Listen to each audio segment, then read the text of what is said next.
오늘 우리에게 주신 하나님의 말씀 여호수아 4장 1절부터 24절까지 말씀입니다. 여호수아 4장 1절부터 24절까지의 말씀. 이제 봉독하겠습니다. 하나님의 말씀 경청하십시오. 온 새벽이 모두 요단강을 건넜을 때에 주님께서 여호수아에게 말씀하셨다. 너는 백성 가운데서 각 지파마다 한 사람씩 12사람을 뽑아서 세워라.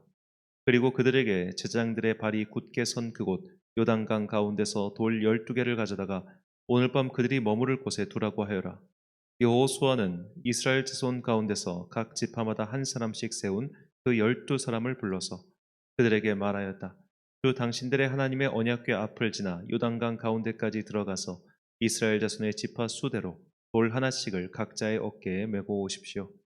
이것이 당신들에게 기념물이 될 것입니다. 훗날 당신들의 자손이 그 돌들이 지닌 뜻이 무엇인지를 물을 때에 주님의 언약궤 앞에서 요단강 물이 끊기었다는 것과 언약궤가 요단강을 지날 때에 요단강 물이 끊기었으므로 그 돌들이 이스라엘 자손에게 영원토록 기념물이 된다는 것을 그들에게 말해 주십시오. 그래서 이스라엘 자손은 여호수아가 명령한 대로 하였다. 그들은 주님께서 여호수아에게 말씀하신 대로 이스라엘 자손의 지파 수에 따라 요단강 가운데서 돌 12를 메고 나와서 그것들을 그들이 머무리려고 하는 곳까지 가져다가 그곳에 내려놓았다. 여호수아는 요단강 가운데 언약궤를 메었던 제사장들의 발이 머물렀던 곳에 다른 12개의 돌을 세웠다. 그 돌들이 오늘까지 거기에 있다. 주님께서 여호수아를 시켜 백성에게 명령하신 일, 곧 모세가 여호수아에게 지시한 일이 그대로 다 이루어지기까지 궤를 맨 제사장들이 요단강 가운데에 서 있었다. 백성은 서둘러 강을 건넜다. 백성이 모두 건너기를 마치자 주님의 궤와 그 궤를 맨 제사장들이 백성이 보는 앞에서 건넜다. 르우벤 자손과 갓갓 자손과 므낫세의 반쪽 지파는 모세가 그들에게 지시한 대로 이스라엘 자손보다 앞서서 무장하고 건넜다. 약 4만 명이 되는 이들은 무장을 하고 주님 앞에서 전투를 벌이려고 여리고 평원으로 건너갔다. 그날 주님께서 온 이스라엘 백성이 보는 앞에서 여호수아를 위대한 지도자로 세우셨으므로 그들은 모세가 살아있는 동안 모세를 두려워했던 것처럼 여호수아를 두려워하였다. 주님께서 여호수아에게 말씀하셨다. 증거궤를 메고 있는 제장들에게 명령하여 요단강에서 올라오게 하여라.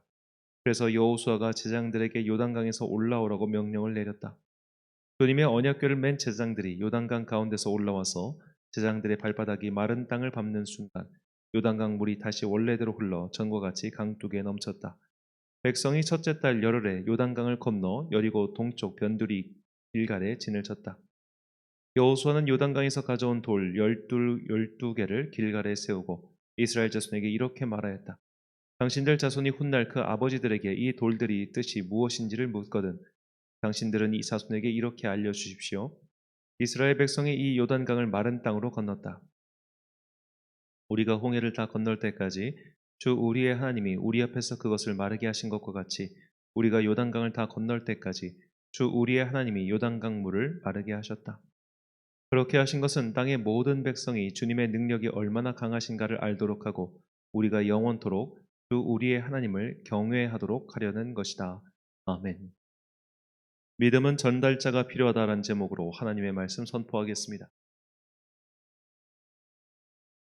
우리가 하나님의 계시의 말씀인 성경을 읽으면 성경은 처음부터 끝까지 하나님께서 우리를 구원하시려고 하는 계획과 그것의 이야기임을 알 수 있습니다. 그런데 하나님께서 우리를 단번에 한 가지 방법으로 단숨에 구원하지 않으시고 이 구원의 여정, 구원에도 여러 가지 시도와 단계가 있음을 볼 수 있습니다. 하나님께서 처음엔 에덴 동산을 만드셨고 인간이 에덴 동산에서 어떻게 보면 스스로 나간 거죠. 스스로 나가서 인간이 살다가 타락했어요. 그래서 그 인간을 한번 다시 멸절하시고 노아를 통해서 새로운 언약을 세우셨지만 그 노아를 통해 새로운 언약을 맞은 백성들도 바벨탑에서 흩으셨어요. 우리는 이런 과정을 보면서 아니 뭔가 딱 하나의 원칙을 세웠으면 그 하나의 원칙을 그대로 고수하시지 뭐가 이렇게 자꾸 막 계약하시고 왜 이렇게 되나 그런 약간 의문 아닌 의문이 들 수도 있습니다. 하나님께서 사람과 소통하시는 방법이 바뀌어 갑니다. 그것은 구원과도 사실 굉장히 밀접한 연관이 있는데 자, 에덴 동산의 최초의 인류는 하나님께서 그들과 직접 소통하시죠. 아담과도 심지어는 가인과도 하나님께서는 직접 말씀하십니다. 마치 그 옆에 있는 어떤 사람처럼 그들과 대화하시죠. 자, 그렇게 친밀하게 교제하셨지만 그런데 그 이후에는 하나님께서 교제의 방법을 바꾸세요. 바로 그 사람, 즉 믿음의 전달, 하나님과 소통한 그 사람이 그 다음 사람에게 믿음을 전달하는 식으로 바뀌는 겁니다. 이것이 아브라함 이후에 일어난 구원의 여정입니다. 하나님께서 아브라함을 부르셨습니다. 그와 직접 소통하셨습니다. 그래서 아브라함은 하나님의 예언자라는 소리를 들었죠.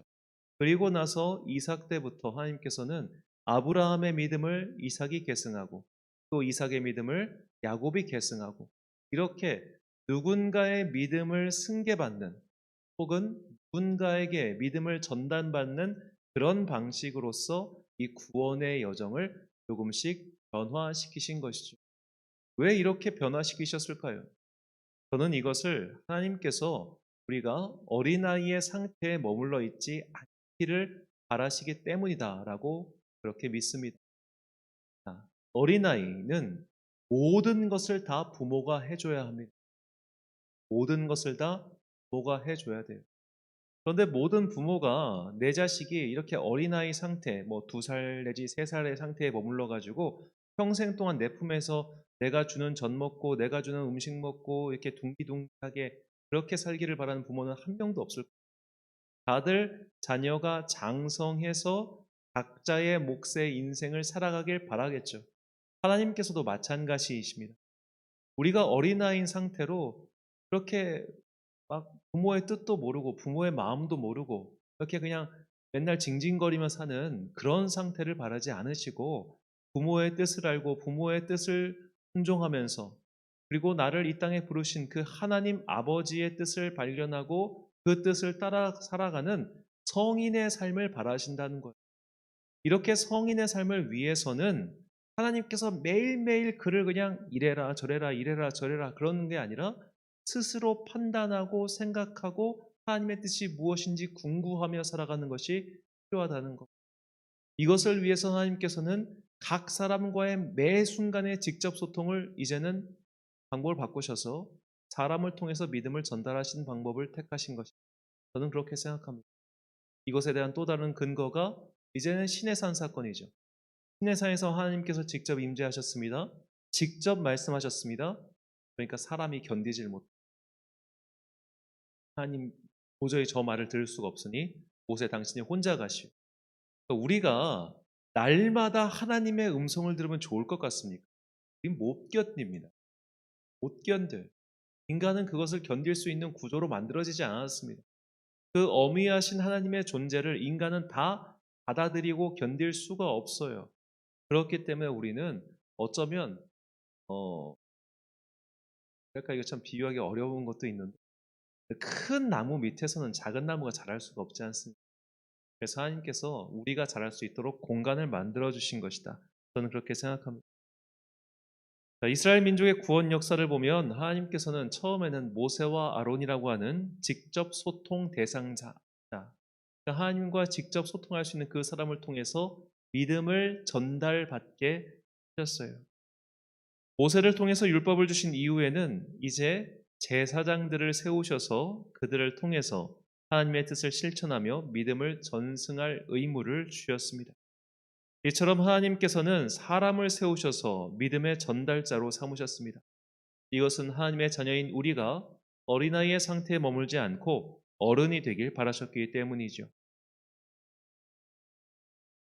그러므로 이제 어른이 된 성도는 아직 믿음의 관점에서 신생애와 같은 이들에게 복음을 전해야 할 또 다른 의무가 생긴 겁니다. 내가 받았으니 이제 또 다른 사람을 지도해야 할 의무가 생긴 것이죠. 그리고 그 지도받은 사람은 다시 성인이 되어 또 다른 사람들에게 믿음을 전하게 될 의무를 갖는 겁니다. 이렇게 하나님께서는 우리 모든 사람들을 복음의 전달자로 세우셨습니다.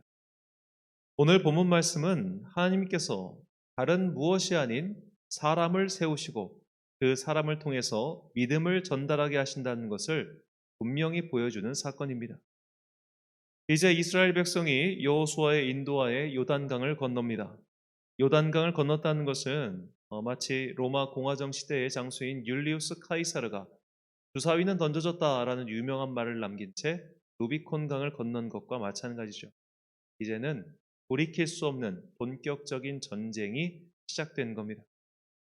하나님께서는 이 날과 이 요단강을 건너간 사건을 기념할 한 건축물을 세우라고 하십니다. 그런데 그 건축물의 제작 방법이 요상합니다. 본문 3절과 5절과 7절 말씀입니다. 그들에게 명령하여 이르기를 요단 가운데 제사장들의 발이 굳게 선 그곳에서 돌 12를 택하여 그것을 가져다가 오늘 밤 너희가 유숙할 그곳에 두게 하라 하시니라. 그들에게 이르되 요단 가운데로 들어가 너희 하나님 여호와의 궤 앞으로 가서 이스라엘 자손의 지파 수대로 각기 돌 한 개씩 가져다가 어깨에 매라. 그들에게 이르기를 요단물이 여호와의 언약궤 앞에서 끊어졌나니 곧 언약궤가 요단을 건널 때 요단물이 끊어졌으므로 이 돌들이 이스라엘 자손에게 영원히 기념이 되리라 하라 하니라. 아멘. 하나님께서 먼저 돌로 된 제단을 쌓아서 그것으로 기념을 삼으라고 하십니다.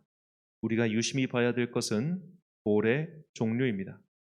3절을 보니까 돌을 12를 택하는데 그 12를 어디서 택하느냐? 바로 요단강 가운데서 가지고 오라고 하시죠. 강의 가운데서 돌을 가지고 온 그것으로 기념비를 만들라. 이것이 중요합니다. 산에서 채석한 돌과 강에서 가져온 돌의 가장 큰 차이가 무엇일까요? 산에서 가져온 돌은 각이 져 있습니다. 그런데 강에서 가져온 돌은 동그랍니다. 그 물 때문에 계속 쓸려 내려가서 돌이 동그랗죠. 강 중간에 있었으니 강바닥 중간에 있었으니 얼마 동글동글하겠습니까? 그런 돌을 지금 어깨에 메고 오라고 합니다. 즉, 강 바닥에 있는 돌 중에 엄청 큰 거를 가지고 오는 게 아니라 어깨에 멜 수 있는 사이즈의 돌을 가지고 오라고 하시는 거예요. 아무리 용력, 즉 천하장사 만만세라고 해도 강 바닥에 있는 동글동글한 돌을 어깨에 짊어지고 올 수 있는 크기라면 겉에 이만할 겁니다. 하겠죠? 정말 큰 게 그런 돌 12개입니다. 동글동글합니다. 더구나 하나님께서는 뭘 만들 때 이 정으로 쪼지 말라고 하셨어요. 정으로 깨가지고 모양을 만들어서 하지 말라 그렇게 하셨어요. 하나님께서는 제단을 만들 때 처음부터 막 엄청 큰 그런 걸 원하지 않으세요. 다른 이야기입니다. 동그란 돌, 정으로 쪼지 않은 그 동그란 돌 12개를 가지고 제단을 쌓으면 그 높이가 얼마나 하겠습니까? 아마 제 허리에도 오지 않을 겁니다. 그런 거 12개. 이 돌들은 모르는 사람이 보면 돌무더기입니다. 돌무더기. 아마 세월과 함께 그냥 사라져버릴 그런 돌무더기에 불과합니다. 하나님께서는 이 돌무더기를 보면서 이것을 너희의 기념으로 삼으라고 하셨어요. 이게 무엇일까요? 하나님께서는 역설적으로 이 기념비를 통해서 너무나 우스울 정도로 초라한 이 기념비를 통해서 말씀하시는 겁니다. 건물이냐, 기념비나 이런 것 따위로 믿음이 전달되지 않는다는 것 말이죠. 믿음은 오직 사람과 사람을 통해서만 전달된다는 것을 바로 이 초라한 기념비를 통해서 우리에게 알려주신 겁니다. 만약 건축물이나 화려한 어떤 왕관과 같은 그런 성물, 그런 것들로 믿음이 전달될 수 있다면 왜 오늘날 유럽의 기독교회가 모두 쇠락의 길을 걷고 있겠습니까? 주님께서는 이런 사람의 건축물, 기념비 따위가 믿음을 전달해 주지 못하므로 사람이 전달자가 되어야 한다고 말씀하십니다. 본문 21절과 22절 말씀입니다. 이스라엘 자손들에게 말하여 이르되 후일에 너희의 자손들이 그들의 아버지에게 묻기를 이 돌들은 무슨 뜻이니까 하거든 너희는 너희의 자손들에게 알게 하여 이르기를 이스라엘이 마른 땅을 밟고 이 요단을 건넜음이라. 여호수아는 이 12개의 돌들을 가지고 여리고 옆 길갈까지 갔습니다. 그리고 그 길갈에 이 12개의 돌을 나름 열심히 쌓았겠죠. 쌓아봤자 그냥 돌 무대기겠지만 동그라니까 더 이상 높게 쌓을 수가 없습니다. 그걸 가지고 누가 이 돌들이 무엇인지 묻거든 이것이 바로 우리가 요단을 건넜다는 증거다라고 대답을 합니다. 그걸 누가 믿겠습니까? 누가 믿겠습니까? 만약에 그 돌들이 정말로 그 돌들을 통해서 이 돌을 보니까 이건 정말 일어났던 사건이구나. 이것은 누구도 부정할 수 없는 고고학적 증거구나. 라고 말하고 싶다면 또 하나님께서 그것을 의도하셨다면 하나님은 이렇게 하셨을 겁니다. 내가 지금 요단강 물을 막아놨잖아. 그러니까 이 사이에 너희는 요단강 중간에다가 거대한 건축물을 만들어라. 누가 보더라도 아무리 강물이 범람을 해도 쓸려 나가지 않을 그런 돌 건축물을 만들어라. 그럼 사람들이 놀랄 것이다. 세월이 아무리 흘러도 이 요단강을 가서 볼 때마다 어떻게 강 중간에 저런 걸 만들어놨지? 그때 요단강 물이 말라가지고 그 사이에 이스라엘 백성들이 건축을 해서 저걸 지어놨대. 우와 대단하구나. 이렇게 말할 거 아니에요. 하나님께서 건물을 통해서 어떤 물건을 통해서 믿음이 전달되게끔 하시려고 하셨다면 처음부터 이렇게 하시지 않았겠습니까? 아니 맨 처음부터 아예 홍해 바다 한 가운데다 무언가를 뚜렷한 건물을 만들어라. 세계 8대 불가사리 중에 첫 번째가 될 만한 그런 놀라운 걸 만들어라. 그렇게 하지 않으셨겠어요? 왜 세계의 그런 유명한 불가사의한 건축물과 그런 사건 중에 기독교 관련 계통이 한 개도 없겠습니까? 그런 것을 통해서 믿음이 전달되는 게 아니라는 뜻이에요. 그런 걸로는 믿음이 전달되는 게 아니에요. 믿음은 오직 사람을 통해서 전달받은 사람이 있다면 다시 그 사람이 또 다른 사람에게 전해줘야 하는 것. 이것이 우리의 사명이라는 것. 건물은 결코 믿음을 전달해 주지 못합니다. 심지어 하나님의 계시를 알려주는 성경조차도 이 성경책만으로는 믿음을 전달해 주지 못해요. 성경을 해석하고 풀어서 설명해 주는 또 다른 전달자가 필요합니다. 우리는 전도자 빌립과 에디오피아 네시의 사례를 통해 이것을 확인할 수 있습니다. 사도행전 8장 30절과 31절 말씀. 빌립이 달려가서 선지자 이사야의 글 읽는 것을 듣고 말하되 읽는 것을 깨닫느냐? 대답하되 지도해 주는 사람이 없으니 어찌 깨달을 수 있느냐 하고 빌립을 청하여 수레에 올라 같이 앉아 있으라 하니라. 우리가 믿음이 없는 사람에게 떡하니 성경책을 선물로 주고 이거 읽어봐. 믿음이 생길 거야. 안 생겨요. 누군가의 도움이 없이 그 책만으로, 글자만으로 믿음이 저절로 생기지 않습니다. 물론 이제 오늘날 같은 경우는 정말 우리가 마음을 먹고 하면은 정말 좋은 경건서적이 많고 또 수많은 목사들의 설교가 있으니 그런 것들의 도움을 받을 수는 있을 겁니다. 하지만 이것은 마치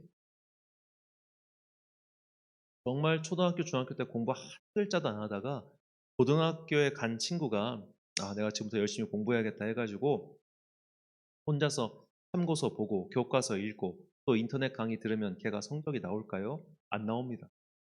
아무것도 안 돼 있는 친구는 일단 개인 과외부터 받던지 아니면 소수 학원에 들어가가지고 거기서 선생님과 좀 1대1에 가까운 지도를 받지 않으면 절대 성적 나오지 않습니다. 아무것도 안 돼 있는 사람은 인터넷 강의 참고서만으로 자기 혼자 공부하는 것 안 됩니다. 믿음 생활도 똑같습니다. 처음에 믿음을 시작해야 되는 사람은 반드시 누군가의 지도와 도움이 필요합니다. 혼자 알아서 깨달을 수 있는 그런 사람은 없습니다. 성경을 읽고 나니 내가 믿음을 깨닫게 된다. 그런 거 없어요. 누군가의 지도와 도움이 필요하다는 겁니다. 우리의 믿음에 대해서 생각해 보십시오. 우리 또한 믿음의 전달자들, 즉 나에게 믿음을 전달해 준 사람을 통해서 그 믿음이 전승된 것 아닙니까? 그것이 나의 부모이든 친구이든 또는 교회의 전도자이든 우리는 누군가를 통해서 믿음을 전승받은 사람들입니다. 이렇게 내가 받은 믿음을 다시 다른 사람에게 전달할 의무가 우리에게 있는 것이죠. 하나님은 목사 같은 종교인들에게만 이 사명을 주신 것이 아니라 모든 하나님의 자녀들에게 이 복음의 전달자로서의 사명을 주셨음을 잊어서는 안 됩니다. 로마서 10장 14절과 15절 말씀입니다. 그런즉 그들이 믿지 아니하는 일을 어찌 부르리요? 듣지도 못한 일을 어찌 믿으리요? 전파하는 자가 없이 어찌 들으리요? 보내심을 받지 아니하였으면 어찌 전파하리요? 기록된 바 아름답도다. 좋은 소식을 전하는 자들의 발이여 함과 같으니라. 아멘. 사랑하는 천안광성교회 성도 여러분, 그리고 이 새벽을 함께 깨우고 계신 귀한 주님의 자녀 여러분, 하나님께서는 건물을 통해서 또 기념비 같은 것을 통해서 복음을 전하지 않으십니다. 모든 사람이 다 볼 수 있는 그런 초자연적인 사건이나 하나님의 임재를 통해서도 더 이상 말씀하지 않으십니다. 이제는 우리 각 사람이 복음의 전달자가 되어 이 세상에 감추어져 있는 하나님의 놀라운 신비와 비밀을 전해야 합니다. 이런 사명이 있음을 잊지 마시고 각자가 받은 은혜에 따라 구원의 진리를 다음 사람에게 전달하는 주님의 일꾼, 복음의 전달자가 되시길 예수님의 이름으로 축원합니다. 기도하겠습니다. 사랑과 은혜가 충만하신 아버지 하나님, 우리 또한 누군가에게 이 복음을 전달받았기에 그리스도의 사람이 되어 이렇게 기도하고 그리스도의 사람이 되어 예배할 수 있다는 것을 깨닫게 해주시니 감사합니다. 나도 믿음을 전달받았습니다. 그러니 이제 내가 또 다른 전달자가 되어 이 복음이 필요한 사람에게 그 복음을 전하는 주님의 도구가 되게 하여 주옵소서. 나에게 복음을 전달받아야 할 사람은 누구입니까? 이 새벽 내가 전달해야 될 그 복음의 대상자를 향해 그의 마음밭이 변하도록 기도하고 또 그가 마음의 창을 열어 이 복음을 전달받을 수 있는 환경이 조성되기를 기도합니다. 또한 주님, 그 기회가 왔을 때를 놓치지 않고 복음을 전할 수 있도록 내 입에 말을 준비시켜 주옵소서.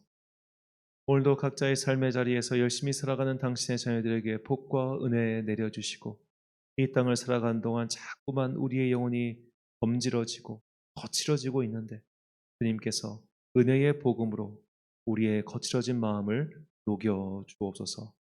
오늘 하루도 참 좋으신 우리 주님의 은총과 평강이 모든 성도들의 삶의 영역 가운데 임하기를 간절히 소망하오며 이 모든 말씀 우리 구주 예수 그리스도의 이름으로 기도드립니다. 아멘. 오늘의 기도 제목입니다. 나는 믿음을 누구로부터 전달받았습니까?